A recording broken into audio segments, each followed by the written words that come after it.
Jake woke up in a cold, dimly lit prison cell.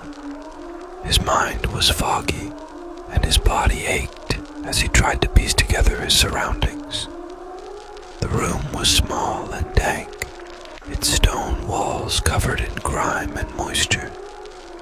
The only source of light came from a feeble bulb hanging in the center, casting long, eerie shadows across the floor. As he sat up, he noticed he was wearing tattered, prison-issued clothes, and a shiver ran down his spine. Panic surged through him as he tried to remember how he had ended up in this nightmarish place. His last memories were hazy, a blur of flashing lights and the screech of sirens. He had been on the run, trying to escape the consequences of a crime he couldn't quite recall. His heart pounded in his chest as he examined his surroundings, desperately searching for any clues to his predicament. The cell was eerily silent, save for the distant echoes of muffled voices and clanging metal from somewhere down the corridor. Jake strained to make sense of his situation, but found himself utterly disoriented.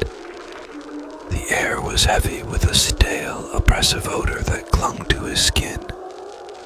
It felt like he had been here for ages, but he couldn't pinpoint how he had arrived in this hellish prison. His confusion deepened as he explored the cell.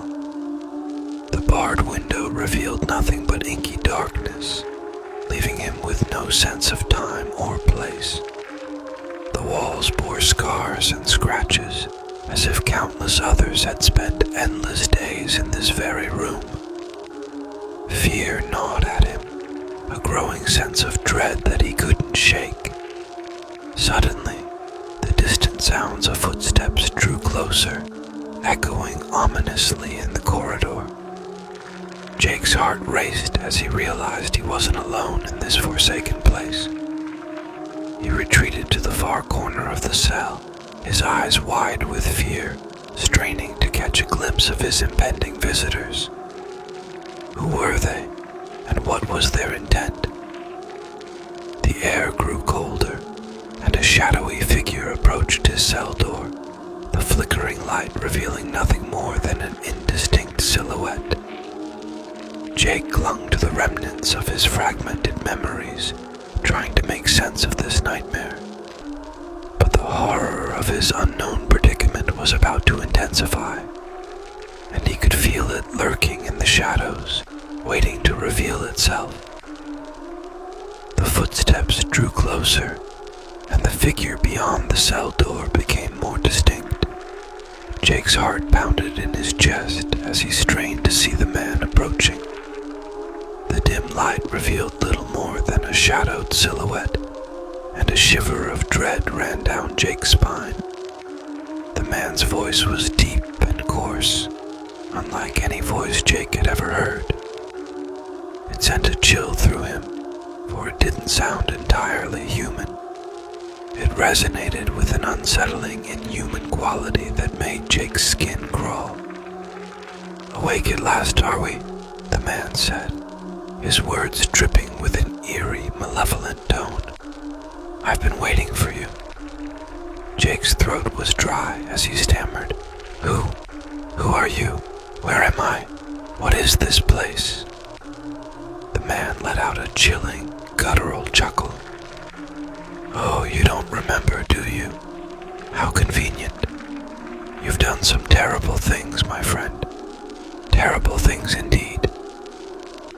A cold sweat broke out on Jake's brow as he struggled to make sense of the man's cryptic words. His mind was a foggy maze of uncertainty, and he was desperate for answers. "Please," Jake implored, "just tell me what's going on. I don't know how I got here, or why I'm here. You have to help me." The man's lips twisted into a sinister grin, though his face remained hidden in the darkness. "Help you? Oh, you misunderstand, my dear friend. I'm not here to help you. I'm here to remind you of your sins." As the man spoke, memories began to flood Jake's mind. Hazy images of past wrongdoings, moments of pain he had inflicted on others, all slowly resurfacing in his memory. The weight of his actions pressed down on him, and his conscience grew heavy with guilt. The man continued, his voice growing more chilling with every word. "You thought you could escape your past, but the past has a way of catching up with you, doesn't it? Welcome to your reckoning." Jake's eyes filled with terror and regret. He had tried to forget his past, to outrun the consequences of his actions, but now he was confronted with the horrifying truth. The man's words were like daggers, driving deep into his soul, awakening the ghosts of his past. Whatever was happening in this prison cell, it was more than just a nightmare. It was a psychological torment that threatened to break him. As the man's words continued to echo in the cold, dark cell, Jake felt himself being drawn into a twisted, surreal experience. It was as though the walls of his prison cell were melting away, and he was transported back in time to relive his past. He watched in horror as the scenes of his misdeeds played out before him, like a nightmarish movie he couldn't escape. He saw the faces of those he had wronged, the innocent victims of his crimes. Their accusing eyes bore into his soul, and the weight of his guilt grew unbearable. He was reliving the pain he had caused, the lives he had ruined, and he couldn't turn away. He had hoped to forget, to erase his past, but now it consumed him. The man's voice, still lurking in the shadows, taunted him. "Do you remember now, Jake? The pain you inflicted, the lives you shattered. Your past has caught up with you and there's no escaping it." Jake's knees buckled, and he collapsed to the cold, damp ground, his hands clutching his head in torment. The realization that he was paying the price for his actions was like a cruel, relentless punishment. He cried out, "Please, I'll do anything to make amends. Just let me out of here." The man stepped forward, finally revealing himself in the dim light. His face was twisted into a sadistic grin, his eyes filled with malevolence. "Oh, Jake, it's too late for amends. You see, you're trapped here because of what you've done.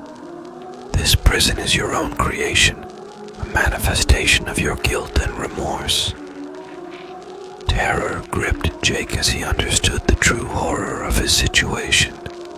He was trapped in a nightmarish purgatory of his own making, a place where he was tormented by the consequences of his actions. He had become both the prisoner and the warden of his own personal hell. The man's voice grew even more menacing as he revealed his true intentions. "You'll never escape, Jake. You'll relive your past over and over, each time the torment growing worse. The pain you caused will become your eternal companion." With that, the man's form began to dissolve back into the darkness, leaving Jake alone with his haunting memories and the knowledge that he was condemned to this unending torment. The walls of the cell closed in on him, and he realized that he was trapped in a never-ending cycle of suffering, a perpetual reminder of the consequences of his actions. As the man's chilling laughter echoed in the distance, Jake knew that he was now imprisoned in a twisted, eternal nightmare with no hope of escape. The horror of his own making would be his only company, and he would pay for his sins for all eternity.